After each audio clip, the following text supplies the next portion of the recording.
বাইরে বৃষ্টি পড়ছে দেখেই মনটা কিরকম ভাজাভুজি খাওয়ার ইচ্ছা হলো। তাই আর দেরি না করে 2 পিস পাউরুটি আর একটা আলু দিয়ে বানিয়ে নিলাম খুবই মজাদার একটা রেসিপি, ক্রিসপি পটাটো বল আর টিক্কা। 2 পিস পাউরুটিকে আমি এখানে জল দিয়ে ভালো করে ভিজিয়ে জলটা ফেলে দিয়েছি, আর একটা বড় সাইজের আলু সিদ্ধ নিয়েছি। নুন, কালো মরিচের গুঁড়ো, চিলি ফ্লেক্স, অরিগ্যানো আর 3 চামচ কর্নফ্লাওয়ার দিয়ে ভালো করে এটাকে মাখিয়ে নিচ্ছি। মাখানোর পর এখানে আমি হাতে একটু তেল দিয়ে নিয়েছি যাতে না এটা সেঁটে যায়। এবার এটাকে রোল করে লম্বা করে নিয়ে তারপর ছুরি দিয়ে কেটে নিচ্ছি যাতে সব বলের সাইজগুলো আমার সমান হয়।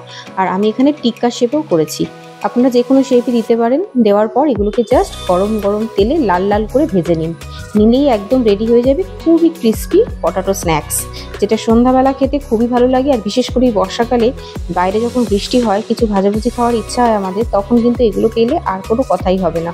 তো ওপর থেকে আমি একটু চাট মশলাও ছড়িয়ে দিলাম, এতে আরও টেস্টটা বেড়ে যায়। খেতে খুবই সুস্বাদু। আপনাদের কেমন লাগলো অবশ্যই জানাবেন। টাটা।